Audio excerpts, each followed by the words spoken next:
कर्मजं बुद्धियुक्ता हि फलं त्यक्त्वा मनीषिणः जन्मबन्ध विनिर्मुक्ताः पदं गच्छन्ति अनामयम्। कर्मजं बुद्धियुक्ता हि फलं त्यक्त्वा मनीषिणः जन्मबन्ध विनिर्मुक्ताः पदम गच्छन्ति अनामयम्। अर्थात भगवान श्री कृष्ण कहते हैं, इस तरह भगवत भक्ति में लगे रहकर बड़े बड़े ऋषि मुनि अथवा भक्तगण अपने आप को इस भौतिक संसार में कर्म के फलों से मुक्त कर लेते हैं। इस प्रकार वे जन्म मृत्यु के चक्र से छूट जाते हैं और भगवान के पास जाकर उस अवस्था को प्राप्त करते हैं जो समस्त दुखों से परे है।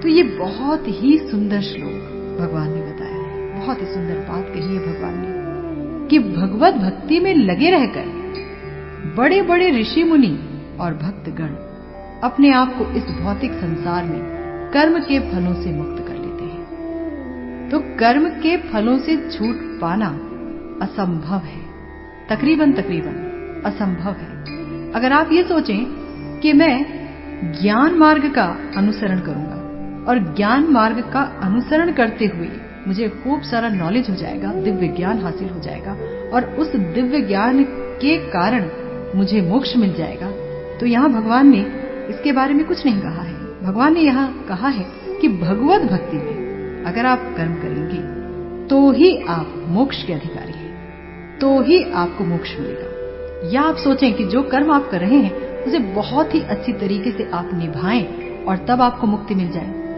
तो भी वो असंभव है। क्योंकि भगवान ने कहा है कि एकमात्र भगवान की भक्ति से ही मोक्ष मिलता है। और इस प्रकार से यानी भक्ति के द्वारा मोक्ष सिर्फ आज की बात नहीं, बड़े बड़े ऋषि मुनि, बड़े बड़े भक्तगणों ने भगवान की भक्ति की और इस भौतिक संसार में अपने कर्मों के फलों से स्वयं को मुक्त कर लिया। भक्ति के द्वारा आप अपने कर्म के फलों से मुक्त हो सकते हैं। कहा भी गया है, कर्माणि निर्दहति किंतु च भक्ति भाजा, यानी कि यदि आप भक्ति करेंगे तो आपके संचित कर्म भी जलकर राख हो जाएंगे। तो इस जन्म के कर्म की ही बात नहीं है, आपके कोटि कोटि जन्म के कर्म जलकर राख हो जाएंगे, उनके फल आपको नहीं मिलेंगे, वो फल राख हो जाएंगे। तो बहुत सुंदर बात यहाँ भगवान ने कही है कि अगर आप भगवान की भक्ति करेंगे तो आपका जो चित्त रूपी दर्पण है वो साफ होता चला जाएगा, वहां भगवान का प्रेम छलकने लगेगा, उभरने लगेगा और आप भगवान से प्रेम करने लगेंगे। और जैसे ही आप भगवान से प्रेम करने लगेंगे आप जन्म और मृत्यु के चक्र से छूट जाएंगे।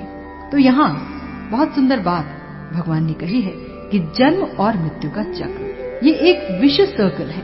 जन्म और मृत्यु यानी आप जन्म लेते हैं और आपकी मृत्यु होती है और मृत्यु के बाद किस्सा समाप्त नहीं हो जाता, खत्म नहीं हो जाता, दोबारा जन्म लेना पड़ता है। और जन्म के साथ जुड़ी हैं कई सारी समस्याएं, कई समस्याएं।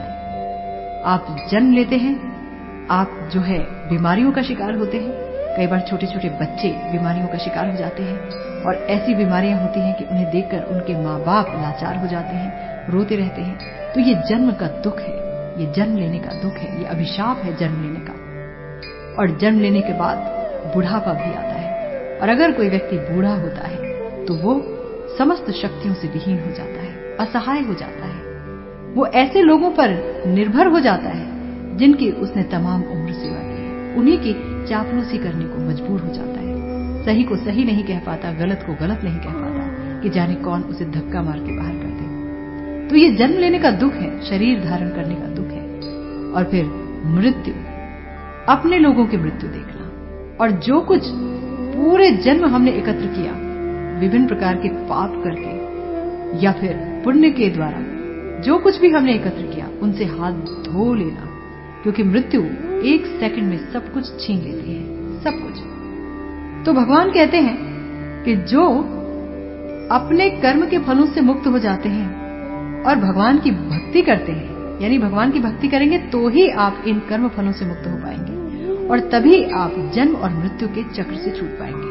और जिस समय आप इस चक्र को तोड़ पाएंगे उस समय आप भगवान के पास जाकर उस अवस्था को प्राप्त करते हैं जो समस्त दुखों से परे है। तो यहाँ बहुत ही सुंदर एक श्लोक भी ध्यान में आता है श्रीमद् भागवत का, समाश्रिता ये पद प्लव प्लवम महत्पदम पुण्य यशो मुरारे भवाम्बुधि वत्स पदम परम पदम पदम पदम यद विपदाम न तेषाम।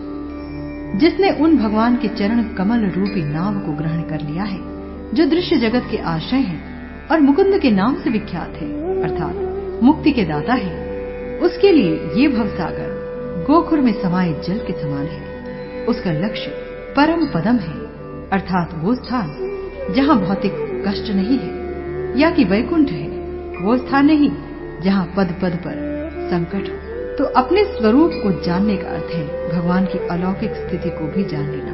जो ये बात समझ जाता है कि उसकी स्थिति इस जगत में भगवान के सेवक की है, मास्टर की नहीं है, वो अपने आप को जब मालिक समझने लगता है तो उसके दुखों की शुरुआत होती है। जीव जब अपने आप को माया के वशीभूत होकर मालिक समझने लगता है और सब कुछ भोगना चाहता है तो उसके दुख शुरू होते हैं। लेकिन जीव जब स्वयं को भगवान का सेवक मान लेता है जो कि उसका सच्चा स्वरूप है, तब उसकी मुक्ति के द्वार खुलने लगते हैं।